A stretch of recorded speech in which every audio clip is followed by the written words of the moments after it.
Малдыбай атаның үйіндегі жиналыс. Біреулер ауылымыздың шетінен жер алып, күйбеңдеп үй сала бастады. Өз басым алғашқыда оларға айтарлықтай мән берген жоқпын. Көшіп келген немесе енші алып бөлініп шыққан біреулер болса деп ойлағанмын. Өзім тракторымды тырылдатып олардың жанынан күнде өтемін. Өткен сайын үй тұрғызып жатқандарға көз қиығымды салып қоямын. Бір байқағаным, құрылыс басында бір әйел мен 2 жас баладан басқа ешкім көрінбейді. Салып жатқан үйлері де үлкен емес, құстың ұясындай ғана. Балшықты домбаздап қалай береді. Қабырғасы қарлығаштың ұясындай бұжыр-бұжыр. Таңертең трактормен шабындыққа кетіп бара жатқанмын. Ауылдың шетіндегі жаңа құрылыс көзіме түспеді. Жақында ғана байқадым, кісі бойы көтеріп қойған қабырғасы түгел құлап қалыпты. Бұлар неге құлатып тастады екен деп тракторымды солай қарай бұрдым. 4 қаданы қағып, төбесін қамыспен жаба салған шәлінің жанындағы ағыл-тегіл жылап отырған топқа келдім. 2 бала жылағандарын қойып, маған жәудіреп қарайды, ал әйел егіліп жылауда. Амансыңдар ма? Сабыр сақтаңдар. Не болды айналайындар? Дедім әйелге қарап. Ол менен жас көрінді. Салып жатқан үйіміз құлап қалды, деді 10-11 жастар шамасындағы бала. Екінші бала 7-8 жас шамасында екен. Мен домбаздап қаланған үйдің құлаған үйіндісін көзбен шолып шықтым. Үйдің іргетасы да жоқ. Жерді де тегістемей қалай болса солай қалаған екен. Айналайындар-ау, біреуіңді басып қалмай аман қалғандарыңа шүкіршілік етіңдер. Адам үйдің қабырғасын осылай қалай ма? Дедім. Кім үй салып жүр дейсіз? Қара суық басталғанша қалқайтып бір баспана салып алсақ деген арман ғой, деп әйел де жылағанын тыйды. Бетін көзін сүртіп, ебіл-дебіл болып шашырап кеткен шашын жиып, орамалын жөндей бастады. Мен күнде әрі-бері өткенде сендерге көз қиығымды саламын, бас иелерің көрінбейді, деп кідіріп қалдым. Иә, бас иеміз жоқ, ол өлген, әйтпесе шынашақта 2 баламен осылай жанығып нем бар, деген әйел орнынан тұрды да, затан тұрыңдар, құры зарлағаннан не пайда, ешкім бізге үй салып бермейді, ойраны шыққанның орнын тазалайық, деді. Ол өлген деген сөзді нығырлай айтқанына қарағанда, күйеуі өлмеген, әлде бір себептермен ажырасып кеткенін түсіндім. Айып етпеңіз, атыңыз кім? Дедім әйелге. Оны қайтесіз? Құда түсейін деп пе едіңіз? Кеш қалдыңыз, көріп тұрсыз ғой, құлындарымды шұбыртып жүргенімді, деді ол қитыға сөйлеп. Құда түсу ойымда жоқ, сендердің мынау құмға су құйғандай зая кеткен еңбектеріңе ішім ашып тұр. 4-5 жігіттің басын қосып, қол ұшын берейін деп едім. Әйел үнсіз тұрып, көз жасын бір сығып алды да, менің есімім Қалдығыз, мынау жігіт менің арқа сүйер тірегім, үлкенім, Заттыбек, Затан дейміз. Екіншісі кішкентайым Серік, үшеуміз үй саламыз деп әрекет етіп едік, көріп тұрсыз ғой, құлап қалды. Қол ұшын берейік деген сөзім әсер етті ме? Қам көңіл әйел қайтадан босап, егіліп жылай бастады. Сіз босамаңыз, жылап сықтап балаларды одан әрі әбіржітіп жібересіз. Мен бүгін жігіттермен ақылдасып көрейін, деп қалай сізге көшкенімді байқамай қалдым. Кешке үйге алып келген бір тіркеме шөпті түсірдім де, ауылымыздың ақсақалы 80-ді алқымдап қалған Малдыбай атамыздың үйіне бардым. Оған Қалдықыздың жағдайын айттым. Ол, мені сонда алып барыңдар, деді ол. Қарияның немересі есік алдына көне Волгасын көлденең тосты. Үшеуміз құлаған құрылысқа келдік. Қалдықыз қарияға иіліп сәлем берді. Бақытты бол балам, деп құлаған үйіңді бір айналып шықты да, балам, қай жерденсіңдер, деп сұрады жас әйелге тіке қарамай. Ата, төркінім Өзбекстан жақта, келін болып түскен елім Шеңгелдіде, жағдайымыз болмай осында қоныс аударып едік. Ауыл әкімі осы жерді көрсетті. Қарағым, өмір деген солай болады. Қиындығы мен қызығы қатар жүреді. Тек мойымау керек. Бұл ауылда кімді арқа сүйеп келдің, балам? Ата, ешкімді танымаймын. Арқа сүйер ешкімім жоқ. Бұрын жолын түсіп, осы ауылдың үстімен 1-2 рет өткен едім. Сонда ауылдың көрінісіне қызыққанмын. Алла сол ниетімді қабыл алды ма, қалбалақтап жүріп осында келіп қалдым. Ниетің қабыл болсын, қонысың құтты болсын, балам. Қарағым, жаман жерге келген жоқсың. Ауылдың әкіміне жағдайыңды айтпағансың ғой. Әйтпесе түсінігі бар жігіт қол ұшын беретін еді ғой. Жарайды балам, бастарың аман болсын. Біз де бір қауым елміз. Жетім жесірді шеттетпейміз. Қарағым, қиналмаңдар. Үйді ауыл азаматтары жабылып салып береді, деді. Малдыбай атамыз кері қайтып келе жатқанымызды немересіне. Қарағым, Сен қазір әкімді және әрбір көшеден белді бір адамды біздің үйге шақырып кел, деді. Кешке әрқайсысы малдарын жайғастырып болып, жиналғанша едәуір уақыт болды.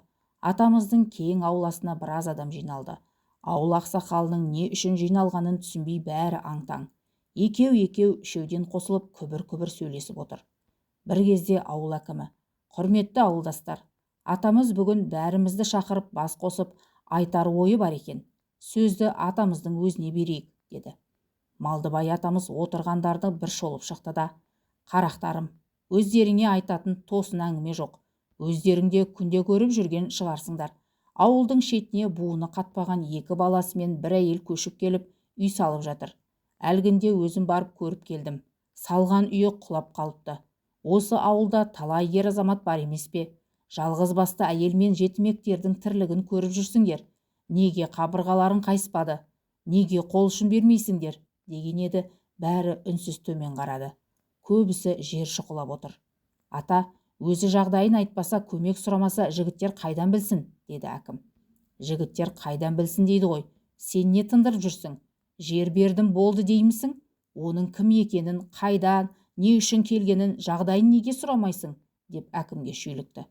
«Өзі сұрамаса», деп әкім күмілжіп қалды.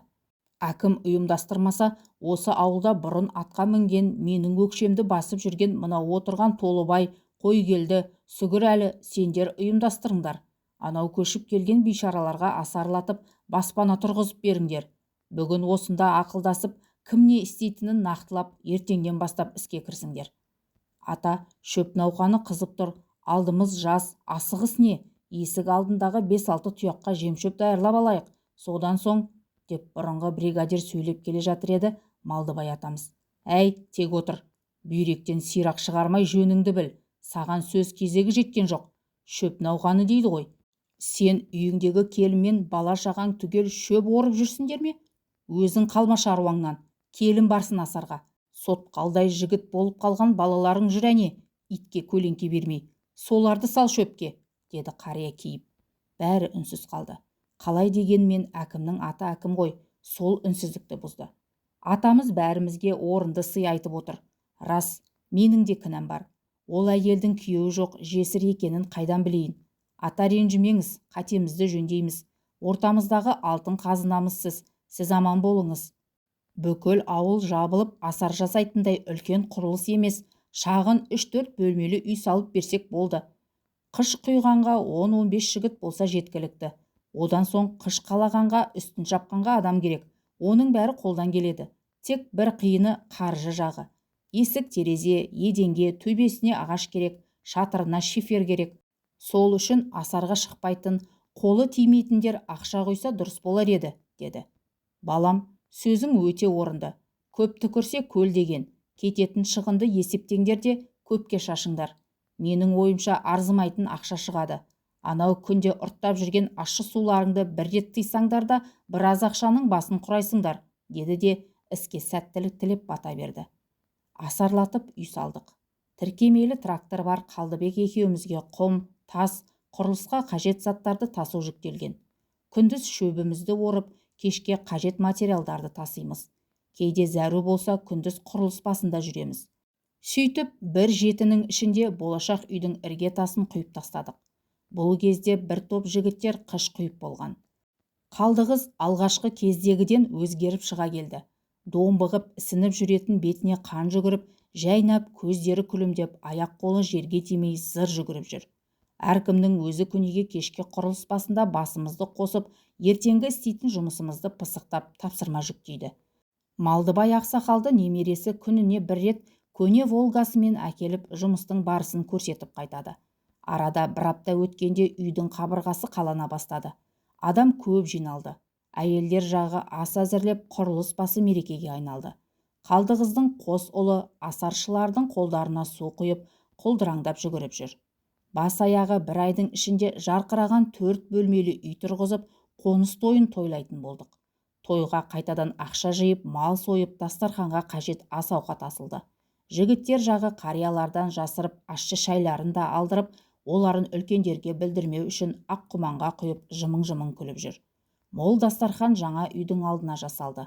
ауыл адамдары түгел жиналды десе де болады. Қариялар аруақтарға құран бағыштап бата берді. Ауылдастардың ұйымшылдығы айтылып, бұдан бұлай да осындай ынтымақты бірліктен қол үзбеуге бәтуа етісті. Қуанышы қойнына сыймай тебіреніп тұрған Қалдықыз дастархан шетіне шықты да: «Қадірлі көпшілік, мен бүгін өмірімде тұңғыш рет шын бақытқа ие болып тұрмын. Мені сондай бақытқа жеткізген мына сіздер. Сол үшін сіздерге ризашылығымды білдіріп бас иемін» деп еңкейіп тізесін бүгіп үнсіз тұрып қалды. Әйелдер жағы көздеріне жас алды. Қалдықыздың қос жанарынан жас тамшылары төгіліп тоқтайтын емес. Ол басын көтеріп: «Ата, ең үлкен ризашылығымды сізге білдіремін. Аллаға әумин деп сіздің жасыңызды, сіздің дана ақылыңызды анау қос перзентіме, жалпы осы ауылдың балаларына берсін» деді де Малдыбай ақсақалдың алдына барып тізерлеп отырды. Сосын қарияның шапанының етегін сүйді. Отырғандар қол шапалақтады. Қайтсын енді, риза болған ғой. Өзі әбден қиыншылық көрген жан-ау. Ой, бәрекелді. Жөн жоба, ізетті білетін жан екен айналайын. Қалдықыз жарайсың деп жан-жақтан гуілдеп отырған жас әйелге риза болып қалды. Қарағым бақытты бол, көсеген көгерсін деп Малдыбай атамыз әйелдің маңдайынан сипады. Қоныс тойдың иесі қайтадан өзі отырған орынға барды да отырғандарға қарап: «Қадірлі ағайын, сіздердің бұл жақсылықтарыңызды мен өмір бойы қайтара алмайтынымды білемін» деп сәл кідіріп қалды. «Ой айналайын, Құдайдан қайтсын, сен де біздің бір баламыз болдың» дейді қариялар. «Сіздер кімге үй салып беріп, кімді жарылқағандарыңызды білмейсіздер ғой. Мен өзімнің кім екенімді сіздерге айтуға тиістімін. Айтпай-ақ қойғым келді. Бірақ ақпейіл адал жандардың алдында ағымнан жарылуға бел байладым. Одан әрі өздеріңіз шешіңіздер» деді де көзін сүртіп үнсіз тұрып қалды. Бәріміз тына қалдық. Әлгінде оңашалап жүздетіп алған жігіттер тақатсызданып: «Айта бер Қалдықыз, қысылма, ұялмай айта бер» деп жатыр. Қалдықыз қарақшы болған екен. Көз жасын тыйып бір нүктеге қадалып тұрған Қалдықыздың жүзі сұрланып кеткендей болды. Мен ұрымын, кәдімгі жылқы ұрлайтын қарақшымын» деп тоқтап қалды. Айналада тып-тыныш, шыбынның ызыңы естілетіндей тыныштық орнаған. «Иә, ақкөңіл ағайын, сіздер қарақшы қатын Қалдықыз атанған ұрыны бауырларыңызға басып отырсыздар. Мен жылқы ұрлап қолға түсіп, 3 жыл темір торда отырып келген жанмын. Сіздердің алдарыңыздағы кінәм осы ауылдан 2 жылқыны жетектеп кеткенмін». «Қашан?» деген дауыс саңқ ете қалды. Қалдықыз дауыс шыққан жаққа бұрылып қараған жоқ. «Осыдан 3 жыл бұрын шілде айында сазда жүрген 2 биені әкеткен менмін». «Ой, әкеңнің сайқал, сұр жылан, сауып отырған қос биемді жетектеп кеткен сен екенсің ғой» деп дүкенші Тәліп орнынан атып тұрып Қалдықызға қарай тұра ұмтылып еді. Атамыз: «Тәйт, отыр орныңа» деп дауысы қатты шығып кетті. «Ой, атаңа нәлет, бұған қолпаштап үй салып беріп» деген Тәліптің дауысы бәсеңсіп орнына қайта отырды. Екі көзімен Қалдықызды атып жіберетіндей тесіп барады. Отырғандар гуілдеп, әлгіндегі тым-тырыс тыныштық енді араның ұясына ұқсап кетті. Басу айтар ауылымыздың қариясы Малдыбай атамыздың өзі аппақ сақалын салалап үнсіз отыр. Алысқа қадалып әлденені күтетін секілді. Қалдықыз басын қайта көтеріп: «Қолмен істегенді мойынмен көтеру шарт екен. 3 жыл түрмеде отырып көп нәрсені ұқтым. Аға, аман болсам биелеріңіздің құнын қайтарамын» деп Тәліпке көзінің қиығын салып еді. Анау: «Биеңде өзіңде құры. Әй ағайын, Баукеспе ұрыны өзіміз қолдап құшағымызға алғанымыз қалай? Тұқымы құрысын, бұл бәледен құтылу керек. Кетсін, қарасын өшірсін» деп Тәліп қайтадан өршіп бара жатыр еді. Атамыз: «Әй Тәліп, сабыр сақта. Мал ашуы жан ашуы деп өскен қазақпыз. Сенікі де орынды. Бірақ алдыңа келген атаңның құнын кеш дегенде бар ғой. Қалдықыз балам бәріміздің алдымызда ағынан жарылып, басын иіп кешірім сұрап тұр. Бұлай істеудің өзі де ерлік.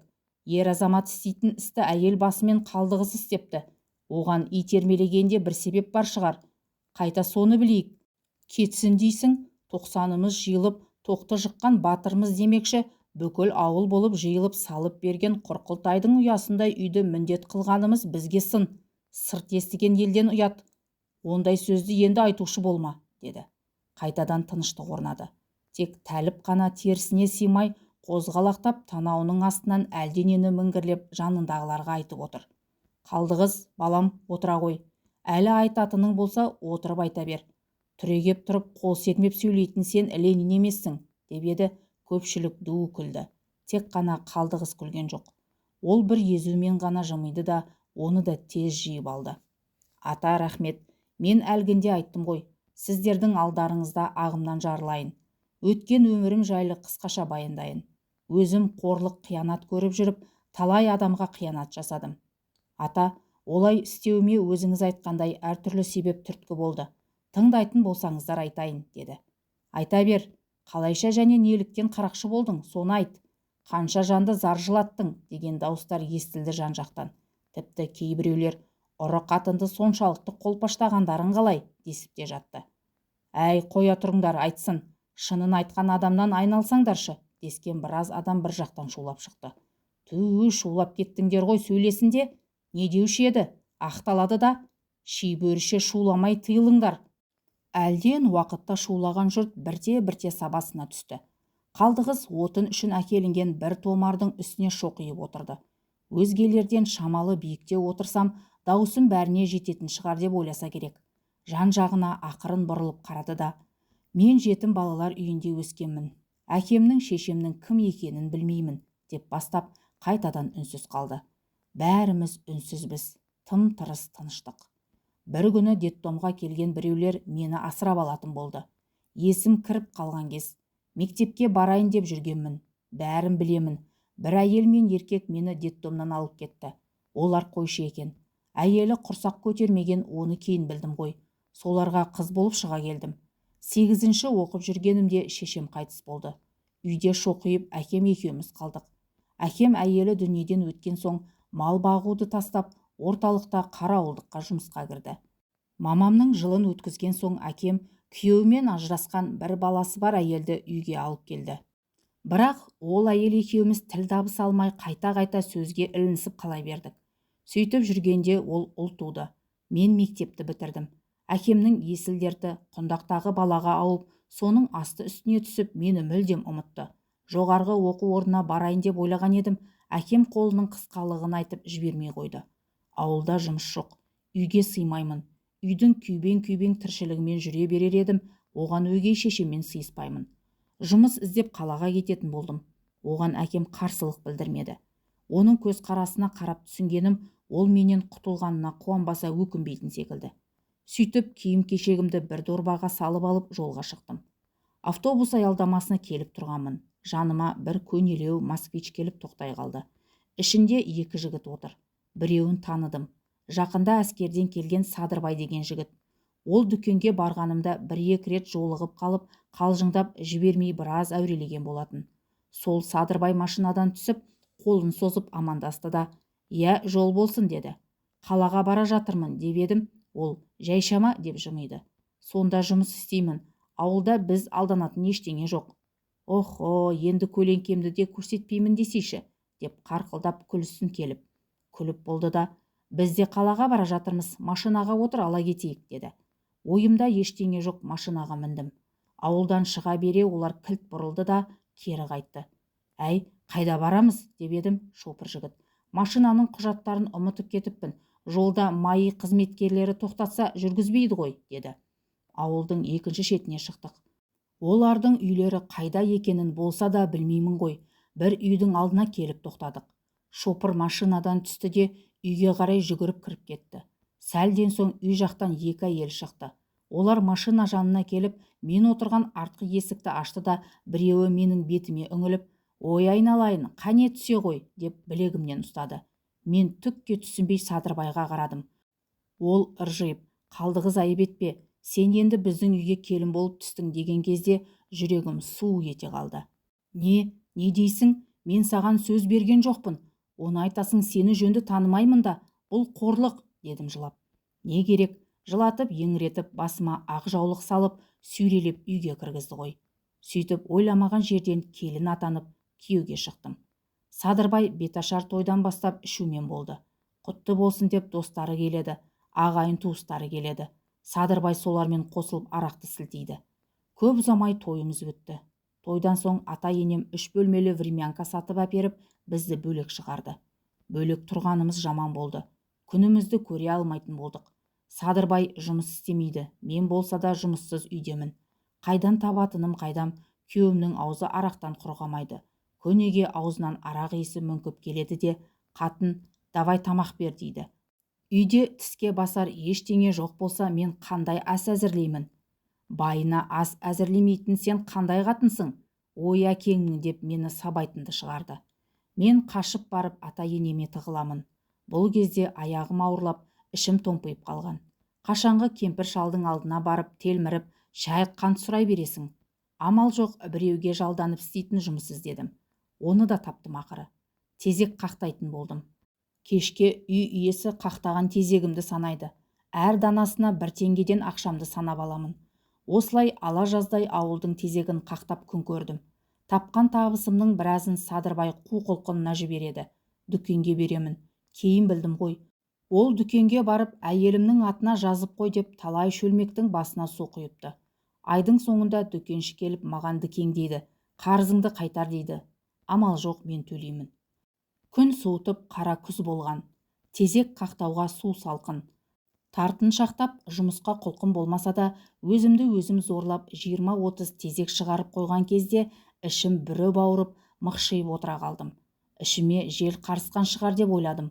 Бойымды жаза алмай бүрсіп отырғанымда үйдің иесі әйел мені көріп шошып кетті. Әй, сорлы, саған не болды? Деп сұрады ол.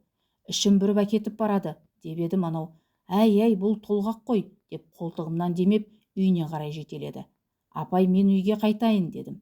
Мына түріңмен үйіңе жете алмайсың, шыдай тұр, мен қазір, деп үйіне жүгіріп кіріп кетті. Сөйтсем, жедел жәрдем шақырған екен ғой. Перзентханадан бір-ақ шықтым. Сол күні кешке қарай ұл тудым. Садырбай сотталып кетті. Менің босанғанымды Садырбай 3 күннен кейін естіпті. Естіп, баласын жуып, мені енем үйіне алып барған соң 2 күннен кейін келді. Баласының бетіне үңіліп қарағанда жоқ. Апа, немереңізді жумайсыз ба? Деп шешесінің шыж-быж болғанына қарамай, 1 шөлмек арақтың ақшасын тартып алғандай алып кетті. Содан кейін қайда жүргені белгісіз, ертеңіне кешке қарай тәлтіректеп үйге әрең келді. Ертеңіне әкесі мен шешесі оған әбден ұрысты. Мені бір шіріген жұмыртқа санап отырсыңдар ғой. Мен ақ сендерге күйік болды ма осы? Қой, қарамды өшірейін деген ол үйден шығып кеткен. Содан үйге жоламайтын болды. Арада бір жеті өткенде енеме, апа, балаңыз қайда жүр, іздемейсіздер ме? Деп едім, ол кісі. Баламай, оның өзі айтты ғой, ол бір шіріген жұмыртқа болды. Іздеп не істеймін? Барған жүрген жері белгілі, сол жерде атауын ішіп жатқан көрінеді, деді. Қай жерде жатыр? Деп сұрадым, ештеңеге түсінбей. Қап, сен де қылқылдап қоймадың ғой, бәрібір естисің. Бөтен біреуден естігенше менің өз аузымнан естігенің дұрыс болар. Садырбайды біреулер дуалап тастаған. Ол қазір бір орыс қатының үйінде жүр. Ол қатында жап-жас болып, ішкілікке беріліп кеткен көрінеді. Балықшы балықшыны алыстан таниды демекші, 2 пиянкеш бір-бірін таба қойғанын қарасайшы. Саған айтар кінәм жоқ, қарағым. Ал біздің баланың миын арақ кептіріп жіберген. Енді өз еркің. Осында жүре беремін десең өзің біл. Құйтағандай мына құлыным екеуің қайда барасыңдар? Ішіме сыйған бала сыртыма да сыяды дейтін әке шешең болса да жоқ, дейді. Расында да менің барар жер, басар тауым жоқ еді. Кішкентайым үшін не келін емес, не жесір емес, Садырбайдың әке шешесінің үйінде жүре бердім. Баламды қырқынан шығарайын деп, енем 40 қасық суды санап құйып отырғанда су хабар жетті. Садырбай көңілдес орыс қатынын өлтіріп қойыпты. Суық хабарды естіген енем шалқасынан түсіп талып қалды. Қырқынан шығарылмаған бала бір шетте қалды. Арада 6 ай өткенде Садырбай 15 жылға кесіліп кетті. Садырбайдың ағасы қайнағам Адырбай түнделетіп келіп маған маза бермейтін болды. Шіріген жұмыртқа енді қайтып адам болмайды. Ол түрмеден қайтып келмейді. Сен енді жесірлер қатарындасың. Мен сені жесір ана баланы жетім еткім келмейді. Екеуміз көңілдес болайық деп әбден шаршатты. Оның әйелі абысыным, енем, атам сезіп қояды ма деп зәрем қалмайды. Бір күні қайнағам айтқанынан қайпайтын болған соң енеме айттым. Енем жылап отырып, қойшының таяғынан, келіннің аяғынан деуші еді үлкендер. Сен келін болып түскелі үйімізден береге кетті. Бір отаудың шаңырағы ортасына түсті. Екінші отау білінбей тұрғанда айналайын жөніңді тап. Қайда кетсең сонда кет. Бұл ауылдан тезірек кетші. Кеше шал екеуміз әбден ақыл тасқанбыз. Бәрін сезіп біліп жүрміз. Қайнағаңмен арадағы әңгімені абысының естісе шашыңды бір талдап жұлады. Ана жүгермекті де оңдырмайды. Ол өскен өркендеген текті жердің қызы. Тіректері де мықты. Атаң базарға 2 қойын сатып ақшасын саған арнап түйіп отыр. Сен үшін емес, немересі үшін. Соны берейік. Балаң талпынғанша қорек етерсіңдер. Тірі адам тірлігін істейді ғой. Қала жаққа барсаң асханалардың біріне ыдыс-аяқ жуатын, еден жуатын болып орналассаң да күн көріп кетерсіңдер. Бірақ бұл ауылға қайтып келуші болма, деді. Сонымен енем берген ақшаны алып, жеңіл-желпі киімі мен баламның жүргектерін дорбаға салып алып, ұлымды құшақтап жолға шықтым. Жалғыз басты кемпірді паналапты. Баяғыда өзімді алып қашатын аялдамада тұрмын. Менің бақытсыз өмірім осы жерден басталғандай сезіндім. Тұл жетім болып балалар үйінде жүргенім, өзге бөтен адамдарға қыз болғаным бәрі есімнен шығып, тек қана Садырбайға жолыққаннан бергі өмірім ғана қатыгез өмір болып елестеді. Ой үстінде тұрып жаныма келіп тоқтаған жеңіл машинаны да сезбеппін. Ол сигнал бергенде селк ете қалдым. Құндақтағы пысылдап ұйықтап жатқан баламды шошып оянып кетті. Қарындас, қайда барасыз? Деген ағаға не деп жауап берерімді білмей үнсіз тұрып қалдым. Ол қайтадан сұрағын қайталады да: апырай, жас балаңыз бар екен, тоңып қалатын болдыңыздар-ау, қане машинаға мініңіз, деді. Мен үн-түнсіз Жигулидің артқы салонына жайғастым. Қалаға барасыз ба? Деп еді. Мен білмеймін, деп жылап жібердім. Бейтаныс кісі біраз жер жүрді де машинасын тоқтатып маған бұрылды. Күйеуіңізбен ренжісіп, ашу үстінде үйден шығып кеткенсіз-ау, деді сосын. Күйеуім түрмеде, қайнағам қиянат жасаған соң басым ауған жаққа кетіп барамын, дедім. Төркініңіз қайда? Төркінім жетім балалар үйі. Жетіммін, деп едім. Ана кісі ысқырып жіберді де: кешір айналайын, енді түсінікті болды. Тек баратын жерің жоқ қой, деп бетіме барлай қарап еді. Мен басымды шайқадым. Так, деп қайтадан желкесін қасыған ол маған қайта бұрылып қарады. Сосын темекісін тұтатып, 1-2 рет құшырлана сорып-сорып, терезеден сыртқа шиіріп жіберді де: жалғыз басты кемпір бар. Сені соның үйіне алып барайын. Сол кісінің кір-қоңын жуып, жағдайын жасасаң өлмейсің. Содан кейінгісін кейін көре жатармыз, деді. Ол алыстама, деппін басқа сөз аузыма түспей. Алыс емес, көрші ауылда, деп ол қайтадан жолға түсті. Мен сөйтіп 2-ші рет аялдамадан қалаға шығып кері қайттым. Бейтаныс адам алып келген үй ауылдың шетіндегі 50-60 жыл бұрын салынған көне қоржын там екен. 70-тің үстіндегі жалғыз кемпір мені алып келген кісінің жолдасының анасы болып шықты. Кейуана тіршілік тауқыметін көп көрген кісіге ұқсайды. Мені әкелген кісі оған: апа, сізге қызмет істейтін адам алып келдім. Өзіңізге қыз қыласыз ба, келін қыласыз ба, өз еркіңізде. Сізді ойлап, уайымдап жүруші едім. Енді көңілім орнына түсетін болды. Бұл келіншекпен мен өзімде танысқан жоқпын. Өзіңіз таныса жатарсыз, мен асығыс едім. Мына кісі жолда кездесіп кері қайттым. Ал аман есен болыңыздар, деп нан ауыз тиді де қайтып кетті. Аң-таң болып мен қалдым. Қызым-ау, неғып состиып тұрсың? Бөпеңді менің төсегіме жатқыз. Үйдің іші салқын, бала тоңып қалмасын. Пешке от жақ. Мен от жағуға да жарамай қалдым, деді әжей бір кезде. Затанды әжейдің төсегіне жатқыза салып, от жағуға кірістім. Тәуекел, далада қалғаннан бұл да дұрыс болды-ау, деп іштей қуанып жүрмін. От жағып шай қойған соң үйдің іші жылып, берекеміз кіріп қалды-ау. Ой айналайын, Құдайдың көзі дұрыс болсын. Өзің бір пысық жан көрінесің. Қай елдің баласысың, деп әжей танысуға ыңғайланды. Әже, мен жетім балалар үйінде өскенмін. Шыққан жерім мен тегімді білмеймін, деп одан әрі өткен өмірімді қысқаша баяндап бердім. Құйтақандай қарағым-ай, сенің де көрмеген құқайың жетерлік екен ғой. Ой айналайын, аман бол құлыным. Мен де қартайған шағымда жалғыз қалған сормаңдаймын. Жалғызбын. 7 құрсақ көтеріп, олар жастай шетіней берген. Содан бір жалғыз ұл қалған. Шал екеуміз жалғыздың асты үстіне түсіп, әбден еркелетіп өсіріп едік. Ол содан тентектеу болып өсті. Өзі өте ажарлы еді. Сол жалғызым 4 рет үйленіп, 4 рет ажырасып кетті. 4 келінде 3 ұл, 1 қыз кетті. Қызды қойшы, жат жұрттық қой. Ана ұлдарды айтсайшы. Сол келіндердің ең болмаса біреуі болса ғой осы үйде. Немерелерімнің біреуі осы қара шаңыраққа ие болар еді ғой. Қазір солардың қайсысы қайда жүргендерін де білмеймін. Алла, деп әжей бір күрсініп алды. Мен шыдамсызданып, енді әлгі өзіңіз айтып отырған жалғызыңыз қайда, деп едім әжей. Қызым-ай, сорлап қалдым ғой, сорлап қалдым. Ол әлгі Досболмен дос болатын. Менің жалғызым жолға жалғыз шығып кеткен ғой. Үлкен мәшине айдайтын. Соны жолда шпаналар ұстап, жүгін тонап, өзін өлтіріп кетіпті. Жүгін ал, теңгесін ал, мәшинесін ал, неге жанын қияды, деймін ғой мен. Сөйтіп, мына үйде жалғыз қалған жағдайым бар жаным. Қарағым, шәй ішіп отыр, деген кейуана аз кем үнсіз отырды да сөзін ары қарай жалғады. Досалы анда-санда келіп хабар алып тұрады. Тиын тебен беріп кетеді. Өзімнің зейнетақым бар, бір басыма жетеді, деді. Сонымен мен кемпірдің қолында тұра бердім.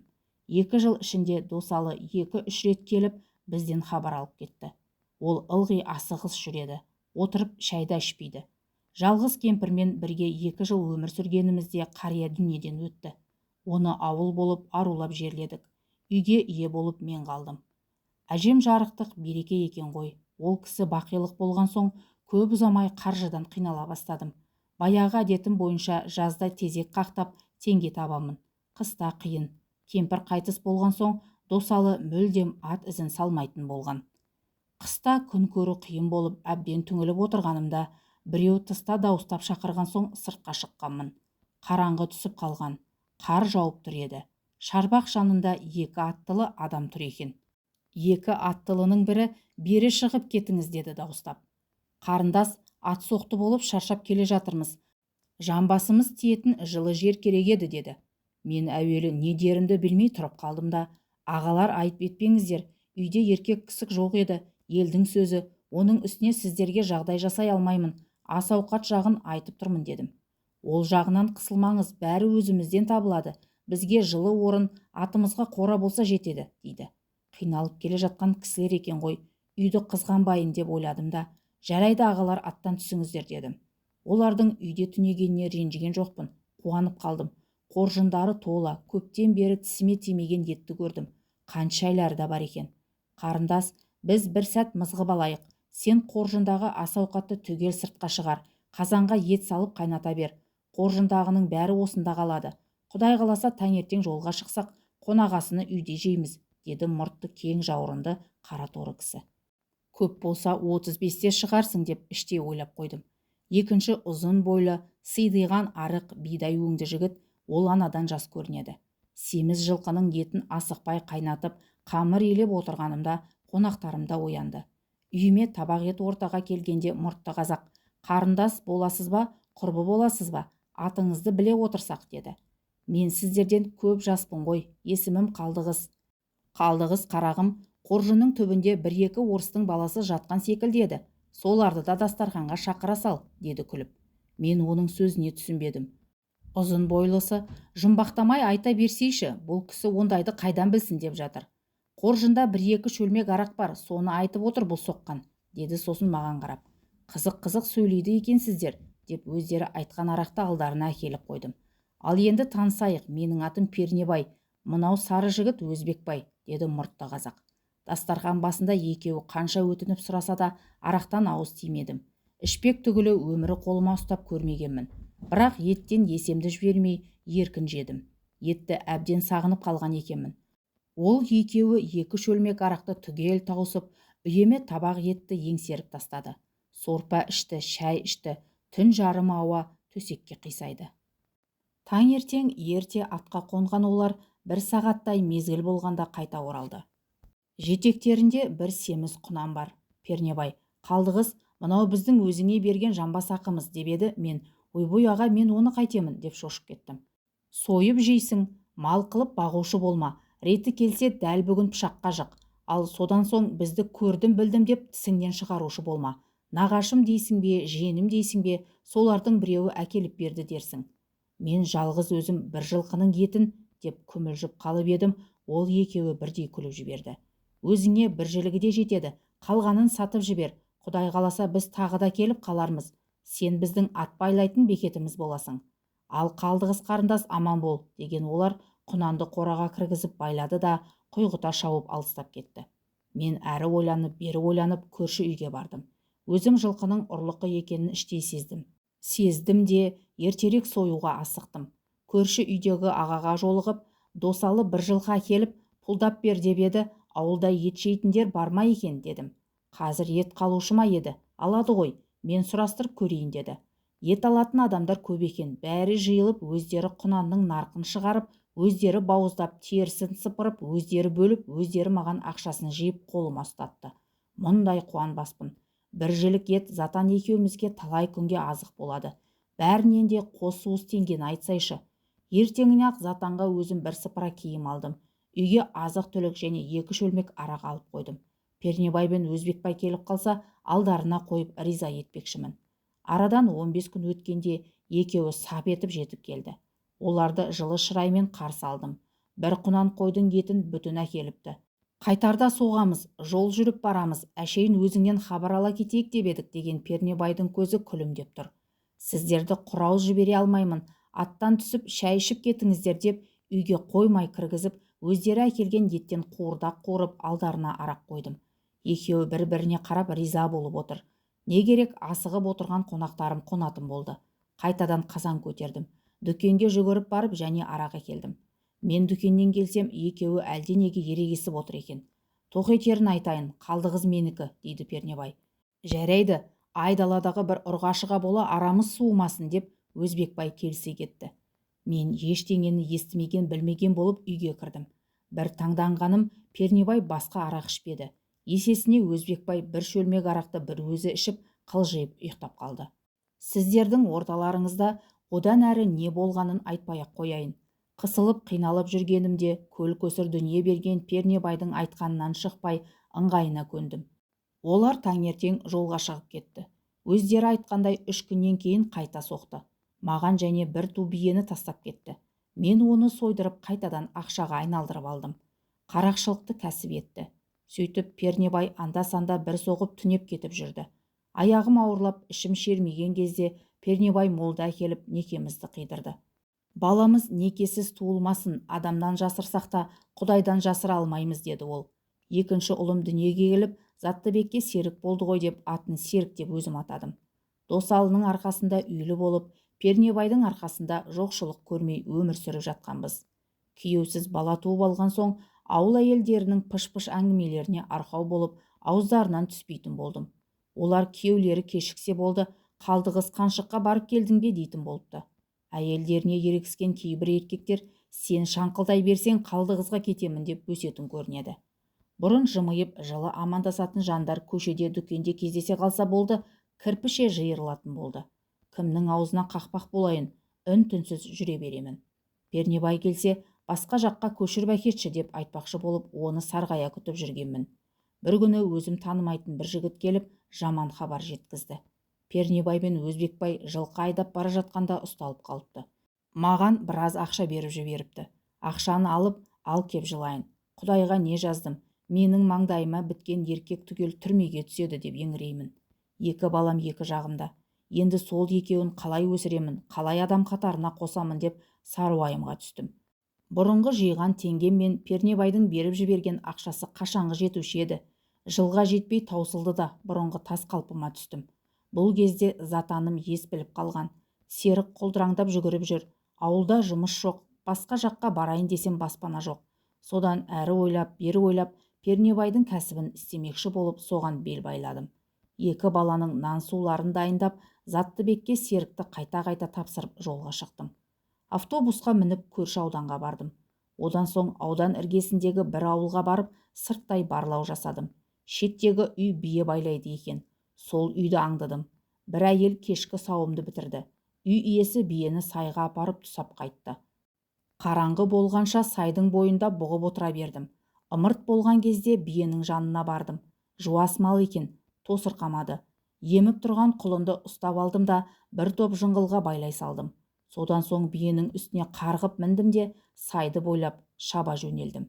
Өзіміздің ауданға, яғни ауылға төтелей тарттым. Орта жолда бір ауыл кездесті. Биеден түсіп таң атуын күттім. Таң атқан шақта биені жетелеп көшеге түстім. Сиырларын падаға айдап шыққандар маған қарап тұр. Тәуекелге бел байладым да орта жастардағы бір кісіге жолықтым. Аға, қатты қиналып тұрмын. Күйеуім абайсызда машинамен адам қағып кетіп еді. Соны шығарып алу үшін теңге керек екен. Мал базарына барайын десем, ол жексенбі күні ғана дейді. Аға, сізден өтініш, мына биені сатып беріңізші. Бұл бие өзі ұрлықы емес пе, дейді ана кісі. Қайдағы ұрлықы? Құлынын алып қалдым, тұқымы жақсы еді, дедім. Қаншаға сатасың? Мені мал сатып жүр дейсіз бе? Өзіңіз нарқын шығарыңыз, шаруасыз ғой. Сен өзі кімнің қызысың? Дейді ағамыз. Пернебайдың, дедім, аузыма түскен есім сол болды. Пернебайдың қызымын де. Жарайды, биеңе 30 000 теңге берсем ренжімейсің бе? Аға, тым төмендетіп жіберген жоқсыз ба? Деп едім ол. Пернебайдың аруағы риза болсын, 35 берейін, деді. Жарайды аға, деп келістім. Үйіне апарып биені байладым. Ақшаны санап алдым да жүгіре басып аялдамаға жеттім. Бір таксист жігіт аудан орталығына баратын адамдарды жиып тұр екен. Сонымен ауданға жетіп, одан әрі өз аулыма қайттым. Сәске кезінде үйге келсем, қос қолым құшақтасып әлі ұйықтап жатыр екен. Екеуін қабат құшақтап үнсіз ал келіп егілейін. Өмірімде бірінші рет ұрлық жасап, тұңғыш рет өтірікті қиыстырып айтқаныма қуанған жоқпын. Соған өкініп, ішімді удай жалаған өкініштен егіліп жыладым. Ұзақ жыладым. Тор биенің ақшасын қысқа дейін үнемдеп жеткіздім. Дәніккеннен құныққан жаман деген қысқа қарай және бір биені әкеліп сойған едім, кейін тағы да жолға шықтым. Бір қыста 5 жылқы сойып тастадым. Енді тоқтайын десем, ақша азайған кезде жолға қалай шығып кеткенімді өзімде сезбей қаламын. Сөйтіп жүргенімде ғой, осы ауылдан 2 биені алып кеткенім. Ол 2 биені қырғыздарға асырып жібергенмін. Қырғыздармен араласып жүріп, өзіміздің қазақ конократтармен байланысып, солармен бірге жүретін болдым. Оның бекер болған екен. Солардың кесірінен қолға түстім. Жалғыз жүргенде көзге түспейтін едім. Тергеу жұмысы жүріп жатқанда мен істемеген, мен алмаған ауылда жоғалған барлық малды менің мойныма іліп жібермекші болды. Тергеуші келген сайын, әй қарақшы қатын, сен тек жылқы емес құнажын ұрлапсың, қой ұрлапсың, қане шыныңды айт, деп дікеңдеумен болды. Мен қайсы ауылдан қанша жылқы ұрлағанымды айтып бердім. Өйткені ауылдастарым менің неше жылқы сойып сатқанымды түгел жазып берген екен. Солардың ішінде Пернебай мен Өзбекбайдың әкелген жылқылары да бар. Мен оларды да мойныма алдым. Үкіметтің құрығы ұзын екен. Пернебайды зонадан алдырып, мені онымен беттестірді. Сөйтіп, екінші баламның әкесімен темір тордың ішінде кездестім. Қалды қыз-ау, ана 2 бала енді не болады? Сен анау-мынау еркектің қолынан келмейтін іске неге бардың? Деп көзіне жас алды. Сол 2 бала үшін істедім. Солар аш-жалаңаш жүрмесін деп сондай іске бардым, дедім оған. Пернебай тергеушіге: Басеке, мына әйелдің барлық ұрлығын және ашылмай қалған істерің болса, түгел менің мойныма салшы. 40 жыл қапаста отырсам да мен көтерейін. Бұл әйел өзі жетім, әбден қиыншылық көрген жан еді. Сен де етпен сүйектен жарылған жансың ғой, деп жалынды. Тергеуші оны тыңдаушыма еді. Ол жағын сот шешеді, деді. Бірақ менің мойныма ілінгелі тұрған 8 жылқыны ұрладың не, 10 жылқыны ұрладың не, бәрі бір екен. Ақыры сот болып, еркек конократтар көп жылға, ал мен 3 жылға сотталдым. 2 баланы жетім балалар үйіне жіберетін болды. Себебі жаны ашып балаларға қарайтын ағайын туыстан мен жұрдай едім. Артымнан бірде-бір адам іздеп келген жоқ. Тек анда-санда затанымнан хат келіп тұрды.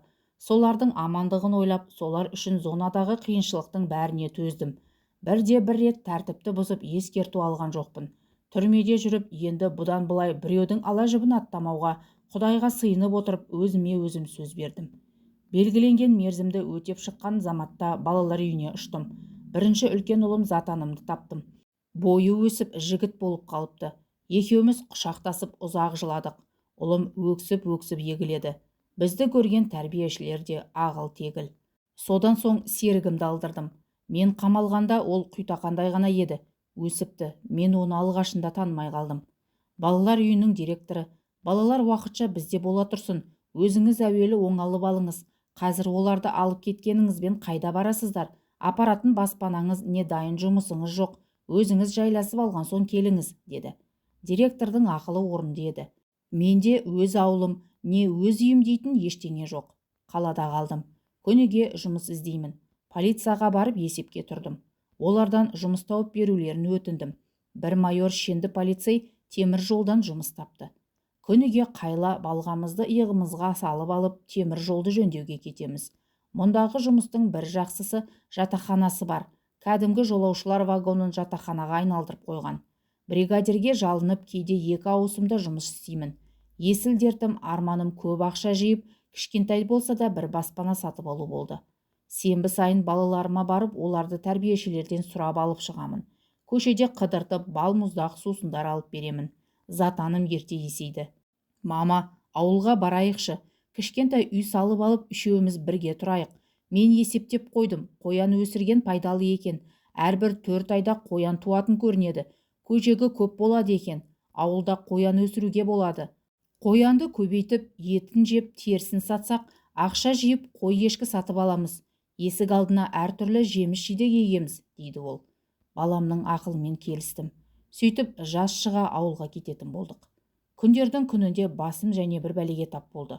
Күні бойғы ауыр жұмыстан шаршап келіп, жуынып шайынып болып, төсегімде шалқамнан түсіп жатқанмын. Біздің купе бөлмеге сау етіп 2 жігіт кіріп келді. Сіздер кімсіздер?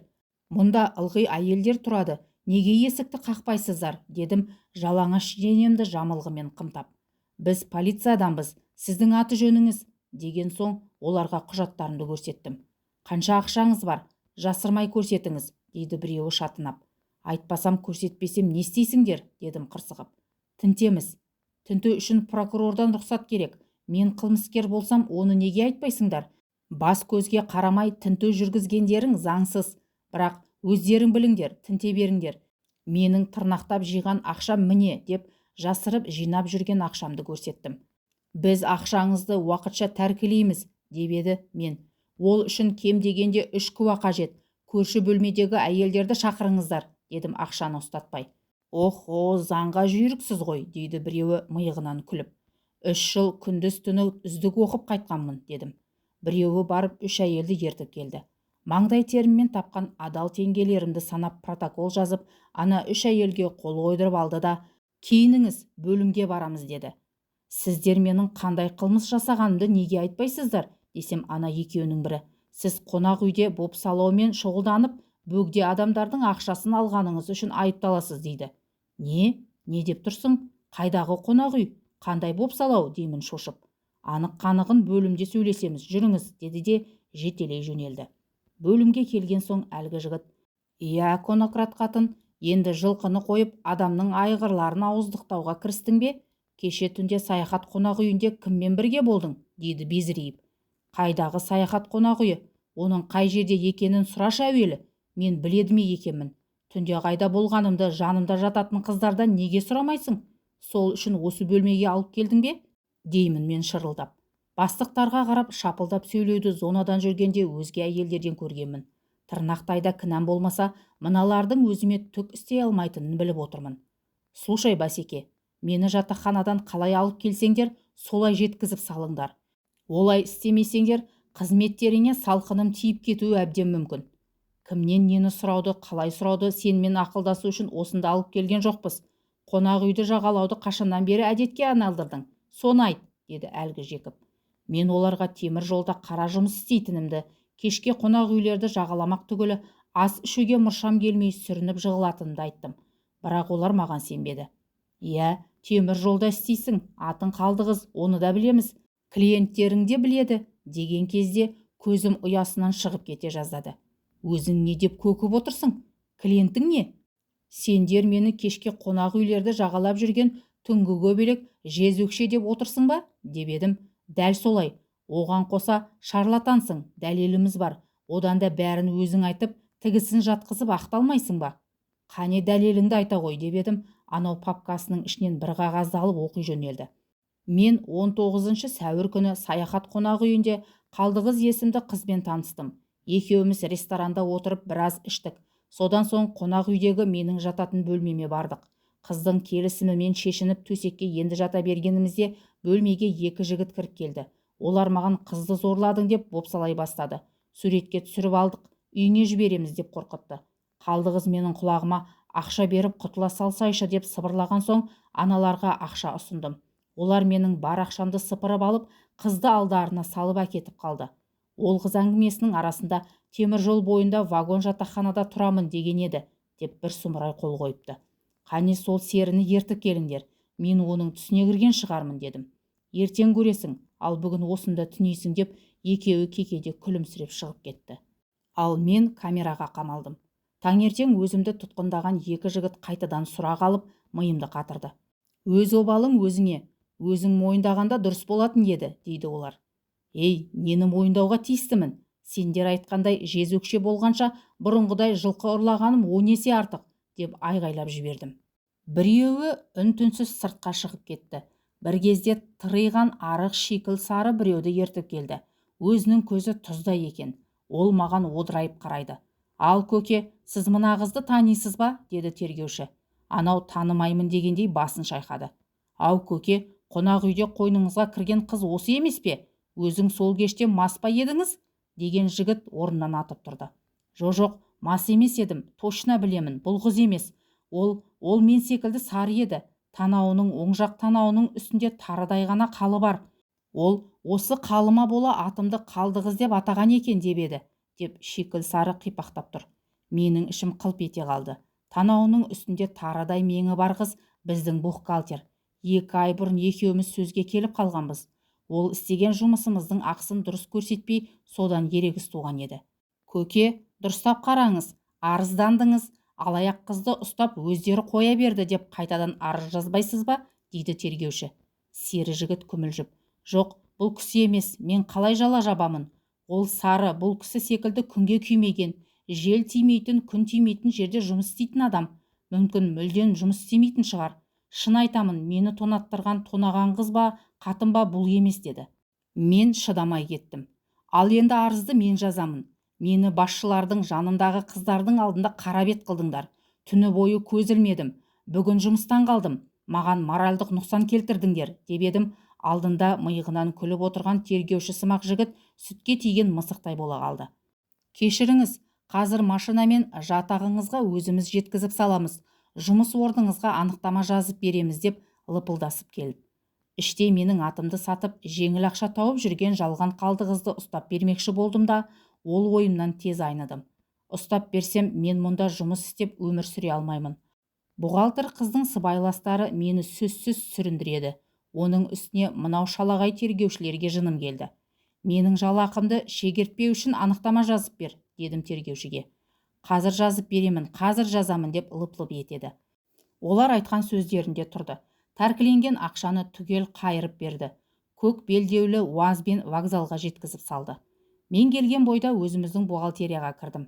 Танауының үстінде меңі бар сары қыз қасын теріп отыр екен. Полиция берген анықтаманы алдына қойдым. Ол мырс етіп күліп жібере жаздады да өзін өзі ұстап қалды.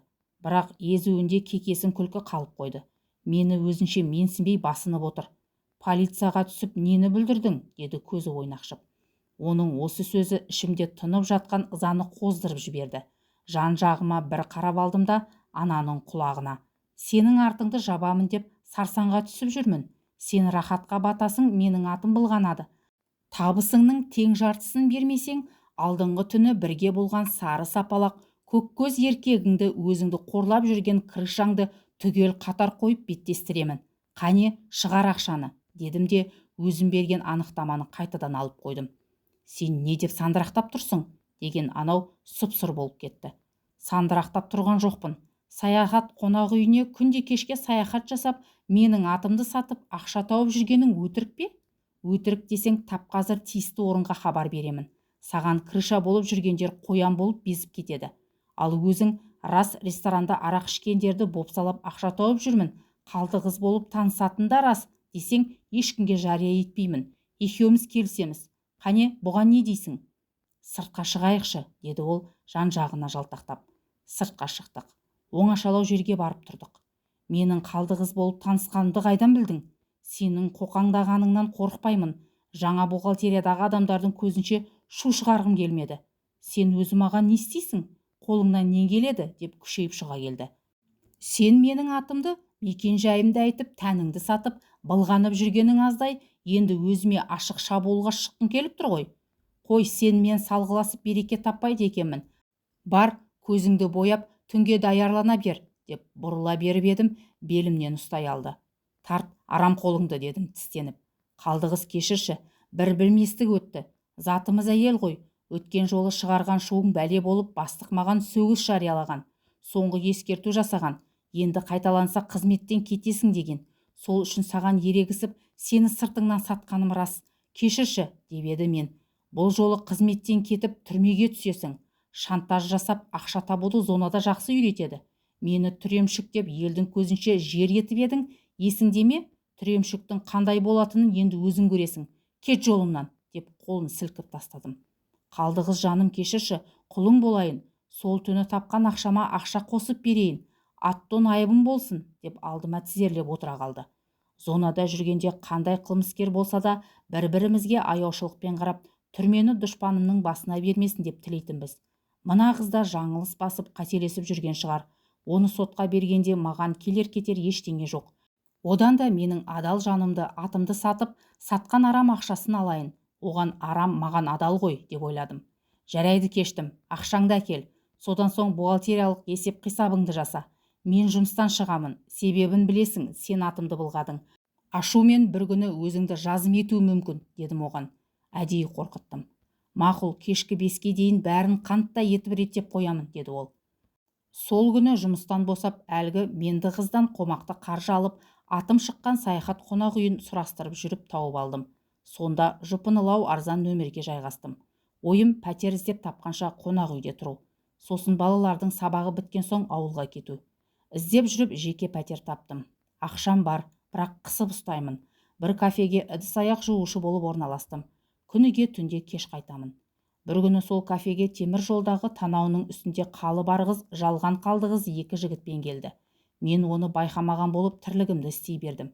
Бұғалтыр қыз ыдыс-аяқ жуып жүрген мені ана жігіттерге сыртымнан көрсетіп, әлденелерді айтып отыр. Жігіттердің түрі бұзылып кетті. Мен жаққа жақтырмай қарайды. Қалдығыз көп отырмай мен жаққа жалтақ-жалтақ қарап кафеден шығып кетті. Ана 2 жігіт ұзақ отырды. Кейін олар да кетті. Түнгі 12-ден асқан кезде мен де үйге қайтатын болдым. Пәтерім жақын еді. Күнде жұмысқа жаяу барып, жаяу қайтамын. Көшеге шыққаным сол еді, жаныма бір жеңіл машина келіп тоқтай қалды. Ішінен бір жігіт шықты да, қарындас, үйіңізге апарып салайық, машинаға мініңіз, деді. Рахмет, дедім де ілгері жүре бердім. Қане отыр машинаға, деп анау білегімнен шап беріп ұстай алды. Мен шегіншек дедім де, жағына шапалақпен салып қалдым. Ой, сайқал, деп ол қайта ұмтыла берген кезде бұтынан жанды жерінен аямай бір тептім. Анау ыңырсып жүрелеп отыра кетті. Екіншісі машинадан шыға бергенде мен кері қарай жүгіріп кафеге кіріп кеттім. Кафе иесі, қалдығыз не болды, деп үрейлене қарап тұр. Мынау біреулер, дедім, қуып келген жігіт. Бері кел, деп маған ұмтылды. Мен қожайынның артына тығылдым. Сол жерде алысу жылысу төбелес басталып кетті. Қожайын егде кісі еді. Анау жас жігіт, ана кісінің алқымынан қысып қылқындырып өлтіретін түрі бар. Бардың алдында тұрған бос шөлмекке көзім түсті. Соны алдымда жігіттің басына бір-ақ ұрдым. Шөлмек сынбады. Анау сылқ етіп жерге құлап түсті. Сол кезде оның серігі де келіп жетті. Ол жерде сұлап жатқан досын көріп тұра қашты. Қожайын полицияға жедел жәрдемге телефон соқты.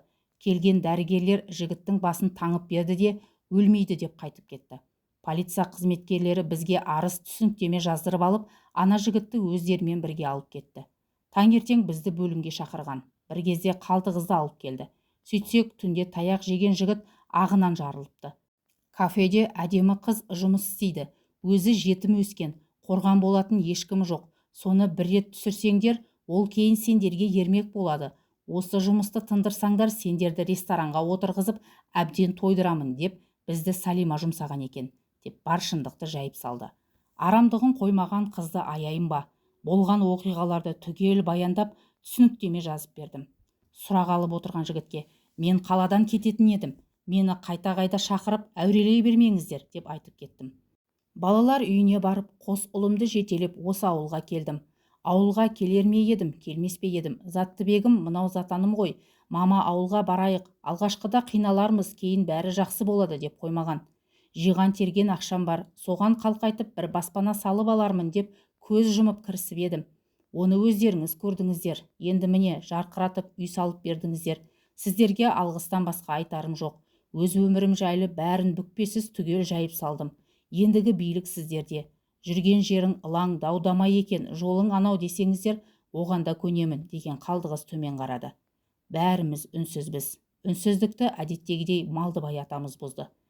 «Иә, балалар, сендер не дейсіңдер?» деп сұрады ол бәрімізге жағалай қарап. Үнсіздік. Ұшқан шыбынның ызыңы естілетіндей. «Қалдығыз қарағым, шындықты айту да ерлік. Жаңылмайтын жақ, сүрінбейтін тұяқ болмайды. Сенің де шалыс басқан қадамдарың бір басыңа жетеді екен. Бірақ енді аяғыңды нық басып, екі перзентіңді ел қатарына қосуға міндеттісің. Ал балалар, сендерден өтініш, бұл баланың сыртынан пыш-пыш әңгіме айтушы болмаңдар. Өзі секілді тек бетке айтыңдар. Менің айтарым, Қалдығыз қызым екі перзентімен біздің ауылдың азаматы болып саналсын. Ата, рахмет, сіздің жасыңызды берсін. Қалдығыз ағынан жарылды ғой, енді ол біздің ауылдың адамы деп жан-жақтағылар гуілдеп кетті. Халайық, бір сәтке тынышталыңыздар, деген әкім қолын жоғары көтерді. Құрметті ауылдастар, маған бір тың ой келді. Мынау ортамызға келіп қосылған отбасыда мал жоқ, не жұмыс жоқ. Ауылда дайын тұрған жұмыс болса да жоқ. Менің ойым, монша салайық. Асарлатуда тәжірибеміз бар. Ауылға монша қажет қой. Қажет. Сол моншаны жағып, ысытып, жуып шаю жұмыстарын Қалдығызға тапсырсақ, деді. Әкім дұрыс айтады. Ауылымыз моншасыз күн кешуде, деді бір жігіт. Әкім болған соң басы істейді де, мәләдес, деді әкімнің бір құрдасы. Асарлатсақ, моншаны да бір айда бітіреміз. Ұрыста тұрыс жоқ демекші, қашан бастаймыз, деп жиналғандар гуілдеп кетті. Қара күзге дейін асарлатып моншаны да бітірдік. Монша екі бөлімнен тұрады. Бір күні моншаға түсіп, сыртта терімізді басамыз деп жүздетіп отырғанбыз. Жанымдағы бір жігіт, ауылымызға конократ қатынның келгені дұрыс болды, монша салып алдық, деп еді екіншісі. Давай Қалдығыз үшін, деп қолындағы кесесін көтеріп, ішіндегі арақты көмейіне төңкере салды. Алдымызда тіске басар ештеңе жоқ. Тос айтқан сері басындағы әбден терсіңіп, майланып кеткен шәпкесін мұрнына басып ұзақ иіскеді. Мен закускасыз іше алмаймын, деп өзіме ұсынған кесе толы арақтан бас тарттым. Шіркін-ай, өзің кісі болып қалыпсың ғой, Қалдығызға жақсы атаңның келіп тұрау, деп дарақылана күлген құрдасыма жақтырмай қарадым да, абайламай сөйлеген ауырмай өледі деуші еді, не деп оттап тұрсың, дедім. Әй Қапаш, сен айтшы, менің сөзімнің жаны бар ма жоқ па? Бұл соққан Қалдығыз осы ауылға келгелі осы үйдің жанынан шықпайды, өтірік пе? Ұры қатынға үй салып берейік деп Малдыбай шалға бірінші болып жүгіріп барған кім? Мен бе? Әрине сенсің. Міне содан бері күніге осы үйге бір соқпасаң, ішкен асың сіңбейтін секілді. Оны жалғыз мен емес, бүкіл ауыл біледі. Сен әлде бәрімізді соқыр дейсің бе? Деп Қалкең шындап барады. Мен сені қалжыңдап отыр десем, шындап барасың ғой. Жап аузыңды, сұмырай. Әйтпесе қазір, дедім де ашуға булығып. Әйтпесе не істейсің? Шауып аласың ба? Кеңірдегіңді суырып аламын. Қалкен дүкенші Тәліптің інісі ғой. Ағасының екі биесін алып кеткен Қалдығызға ызаланып, ылғи тісін қайрайды да жүреді. Қолыңнан келсе суырасың. Мықты болсаң баста. Маған да сол керек. Сол шайқас болып біреуіміз мерт болсақ дұрыс болар еді. Тергеу тексеру басталса кімнің кім екені анықталар еді. Сен де сау сиырдың боғы емессің. Қарақшы қатынмен сыбайлассың. Тәліп көкемнің қос биесін сыбайласыңа шығарып берген сенсің. Осы қатынмен сыбайлас болмасаң, неге бір бүйрегің бұрып тұрады? Сен қарақшы қатынмен сыбайлас көңілдессің, деген кезде орнынан атып тұрып, тұмсығынан бір-ақ соқтым.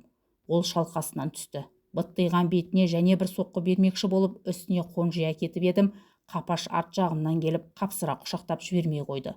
Бұл кезде мұрнынан қан тамшылаған Қалкен орнынан атып тұрды. Менің ашық қалған мұрныма енді оның күс-күс жұдырығы сарт ете қалды. Көз алдымда найзағай ойнап кетті. Есімді жиямын дегенше анау иегімнің астынан періп қалды. Қапаш екеуміз бірдей шалқамыздан түстік. Жалма-жан атып тұрдым да, атаңа нәлет, сенің кесірінен соққы жедім, деп жығылып жатқан Қапаштың аузынан бір ұрдым. Арашаға бір шаршы деген рас екен, екі ортада Қапаш таяқ жеді. Қалкен екеуміз алысып жүрміз, бір-бірімізді тебеміз, баспен ұрамыз, бет-аузымыз қызыл алақан. Бірің өліп, бірің қал, қай жеңгенің менікі? Деп Қапаш анадай жерде жүрелеп отыр, түкіріп қояды. Оның да аузы қанапты. Үйінен жүгіріп шыққан Қалдығыз жүр айғайлап. Ағалар, қойсаңыздаршы, сіздерге не болған? Дейді шырылдап. Өрістен қайтқан малдың алдынан шыққан бала-шаға у-шу болып бізді қоршап алыпты. Қалкен екеуміз топыраққа әбден аунадық.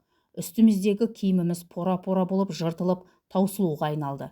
Бір кезде Әй көргенсіздер, қане тоқтатыңдар деген дауыс саңқ ете қалды.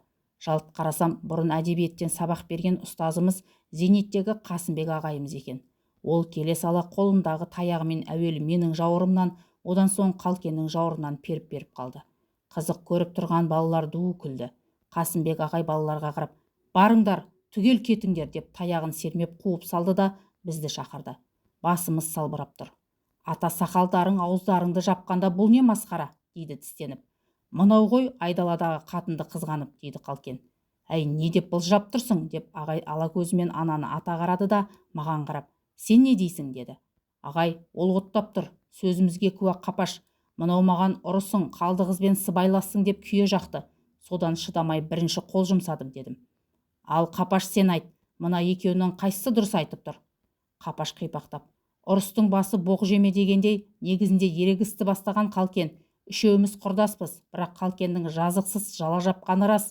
Мынаның намысына тиетін сөздер айтты. Екі ортада бұларды ажыратамын деп өзім соққыға жығылдым. Қап, бала-шағадан ұят болды. Үйдегі келіндеріңіз естісе, енді талайға дейін басылмайтын әңгіменің арқауы болатын болды, деді күйініп. Қасымбек ағай ойланып тұрды да, әңгіме болмасын десең, бір тоқтыңды сойда ауылдағы 5-6 қарияның басын қосып, мына екеуін шақырып қол алыстырып жібер. Ой ағай, не деп тұрсыз? Бұл екеуі болмашыға төбелеседі, мен таяқ жеймін. Солай бола тұра мен мал сойып шақырамын ба? Тоқты түгілі тауықта соймаймын. Бұлар дәнігіп алып күніге төбелесетін шығар, деген Қапаш қолын бір сілтеді. 2 күннен кейін Қапаш үйіне шақырды. Қариялардан ұялған болу керек. Оған дейін біздің үйде біраз дауыл болған. Әйелім, ел шулап жүр, сен Қалкен екеуің Қалдықызға таласып қырғын төбелесіпсіңдер, дейді. Қанша ақталсам да сенетін емес. Қапаштың үйіне әйелімді ертіп бардым. Төбелестің мән-жайын өз құлағымен естісін деген ой ғой. Татуласу кешіне көп адам шақырылмапты. 5-6 қария, әкім, учаскелік инспектор, біз және Қалдықыз ғана. Жігіттер, Мешкей деген жақсы ат емес. Қарадан қарап жүріп төбелесіп, ортамызға қосылған Қалдықызды сөзге қалдырыпсыңдар ғой. Осы күні әйелдер емес, еркектер өсек айтуға шебер болған ба қалай? Бұл өте ұят тірлік болды. Малдыбай атамыз өтініп еді ғой, Қалдықыздың сыртынан пыш-пыш әңгіме өргітпеңдер деп. Ауылдағы суық әңгімені естіген соң бұл қарындасымыз кеше үдере көшкелі жатқан жерінен тоқтаттым. Бұл сорлының суық жүрісін қайсың анық көрдіңдер? Көрсеңдер аямай бетіне айтыңдар, мен өзім көшіріп жіберемін. Ондай дәлелдерің жоқ, көріп сезіп отырмын. Олай болса бұл адамға тыныштық беріңдер. Ал Қалкен, өзің аузың жеңіл, сондықтан ана құрдасыңнан кешірім сұрап қолын ал. Сен жас бала емессің, енді әрбір сөзіңе есеппен қарайтын жасқа жеттің, деді. Қалкен келіп маған қолын созды. Мен оны қапсыра құшақтадым. Міне, сол кештен кейін мен Қалдықыздың үйіне мүлде жоламайтын болдым. Сырттай тілектес болып жүрмін. Қалдықыздың үлкен ұлы Заттыбек пысық болып өсті. Оның баста көздеген мақсаты қоян өсіру екен. Қалдықыз айтып еді ғой, бала сол мақсатына жетті. Мен тракторымды тырылдатып әрі-бері өткен сайын Заттыбектің тірлігіне көз қиығымды салып өтемін. Ол өзінің белінен келетін ор қазып, сол орға қоян жіберген көрінеді. Қояндарына шөп жұлып беріп жүргенін талай рет байқадым. Зымырап уақыт өтіп жатты. Заттыбектің қанша қоян асырағанын қайдан білейін. Бір күні моншаға шомылуға барғанмын. Қалкен құрдасым білегін сыбанап тастап, қоян сойып жатыр екен. Я соғым шүйгім болсын деп құрдасыма мысқылдап. Айтқаның рас болса, тіліңмен жағыңа сүйенбей мынау Заттыбекке көмектес. Немене қоянды жығуға шамаң жетпей қалған ба? Ой, соққан, сенің солай дейтініңді біліп едім. Қоянды союға емес, ұстауға көмектес деп тұрмын. Ұстау қиын ба? Олар ордың ішінде емес пе, деп Затанның қоян асырайтын орнына үңілдім. Заттыбек ордың ішінде шоқиып отыр, үсті басы шаң-шаң. Заттыбек, айналайын, не істеп отырсың, дедім жоғарыдан төмен үңіліп. Тссс, үндемеңіз, деді ақырын сыбырлап. Ордың іші шұрық тесік екен, қояндардың істеген тірлігін екенін түсіндім. Мен де үн-түнсіз жүрелеп отыра қалдым. Бір кезде бір іннен мұрттары жыбырлап, бір қоянның басы көрінді. Заттыбек қоянның құлағынан шап беріп ұстай алды. Сорлы қоян тыпырлап, жанталасып аяғымен баланы тепкілейді. Көке, мынаны Қалкен көкеме беріңіз, деп қоянды маған берді. Мен қоянды ала бергенде ана бәлекет аяғын сермеп қалғанда тырнағы алақанымның сыртын осып жіберді. Қоян қолымнан шығып кетті де ордың ішіне топ ете қалды. Ой көке, деген Заттыбек қоянның желкесінен басып қайтадан қос құлағын ұстады да, көке өзім апарып берейін деп ордан шықты.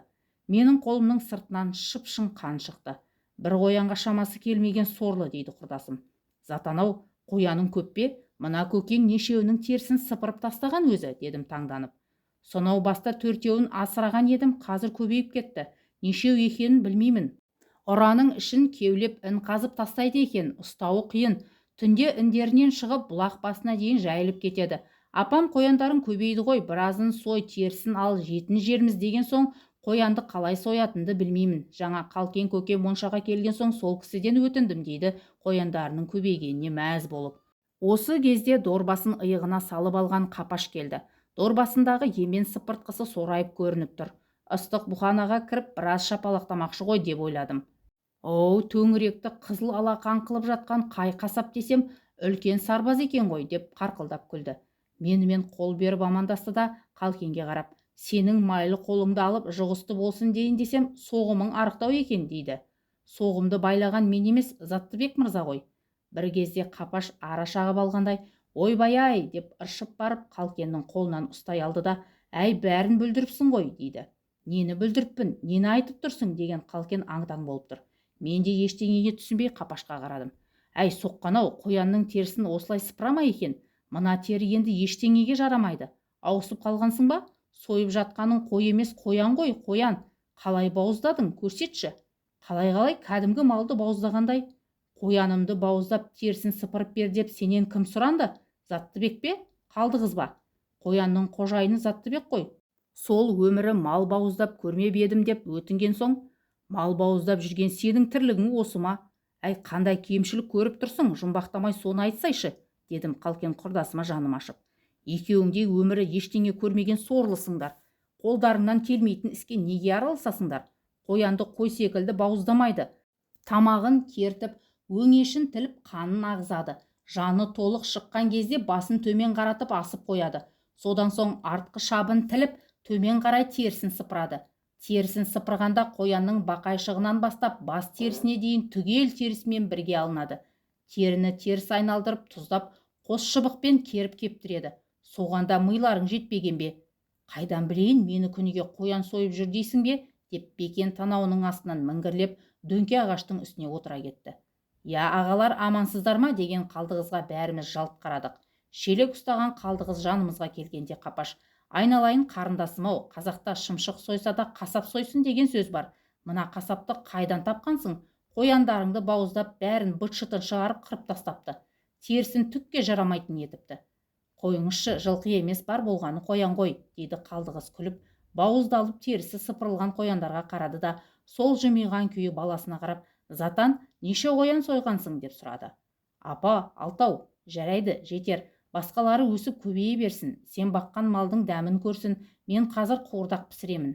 Аға, 1-2-еуін маған беріңіз, деп Қалкенге қарап еді. Ол, өмірімде бірінші рет қоян сойып сөзге қалдым. Бұл қоян жарықтықтың етінде жеп көрмеппін, деп риясыз күлген болды. Кім жеп көріпті дейсің? Мен де сен сияқтымын. Қоянның қасабы Қапаш көрінеді ғой, дедім. О, өзіміз талай қоянның басына су құйғанбыз, деп Қапаш өзінше риза болып қалды. Біз интернатта жүргенде қоянның етін көп жейтінбіз. Еті тауықтың етіндей, деп Заттыбек үлкендердің сөзіне қосылды. Қалдығыз, терісі бүлінсе бүлінген шығар, еті таза ғой, тансы қас қой. Сіздер моншаға кіріп шыққанша мен қуырдақ дайындап қояйын, деп 2 қоянды алып үйіне беттеді. Ешкім оған әуре болмай-ақ қой, деп айтпады. Қоян етін алғаш рет жедік. Моншадан теріміз бұрқырап шықсақ қуырдақ дайын екен. Иісі танау қытықтайтын тансы қастан қарбытып асап отырмыз. Тамаша, бір кемшілігі бар екен, деп Қапаш сөзінің соңын жұтып қойды. Ол не, қандай кемшілік, деп шай құйып отырған Қалдығыз елең ете қалды. Ешқандай кемшілік жоқ, бәрі тамаша. Айналайын, Затанға рахмет, өмір жасы ұзақ болсын. Біздің ауыл білмейтін мал өсіріп, бәрімізді таңдандырып отыр ғой, дедім. Аға, ол қандай кемшілік, соны айтсаңшы, деп Қалдығыз қайтадан Қапашқа қарады. Жай әшейін айтқаным ғой, бәрі тамаша, бәрі жақсы, деп ыржиып отырған Қапашқа жақтырмай қараған Қалкен. Бұның ойын мен біліп отырмын. Мынау керемет дәмді ас алдында 100 грамм арақ болса деп, соны аңсап отыр. Бар кемшілік сол ғана. Ол кемшілікті де жөндейміз. Бір қажетке жарап қалар деп алып қойып едім. Өткенде көмір түсіріп берген жігітке беріп едім, ат тонын ала қашты, алмай тастап кетті. Сіздерге бұйырған ғой, деп лып етіп орнынан тұрып үйден бір шөлмек арақ алып шығып, дастархан шетіне қойды. Айналайын, мұның бекер болды ғой дедім. Затанымның тырнақалды еңбегі ғой. Алыңыздар, ішіп жеп Затанға баталарыңызды беріңіздер. Мен сіздерге бүкіл ауылға ризамын, Аллаға шүкір. Міне Затанымда азамат болып, қой болмаса да қоян сойып, қазанға ет түсіп, қарық болып отырмыз. Айналайын, аман болыңдар деп Қалкен сөз бастап келе жатыр еді. Мен: «Иә, Затан мен Серіктің өмір жасы ұзақ болсын. Адал еңбекпен тапқан мал ғой. Қоян да жануар ғой. Затанның еңбегі жана берсін. Қане сол үшін алайық» деп едім. Құрдастарым қостай жөнелді. Өмірімізде бірінші рет қоян етін жеп мәз болып отырмыз. Көзім қалды қызға түсіп кетті. Оның көзі жасаурап, жәудіреп, ұлына сүйсіне қарап отыр екен. Көзіндегі қуаныш жасы екенін түсіндім.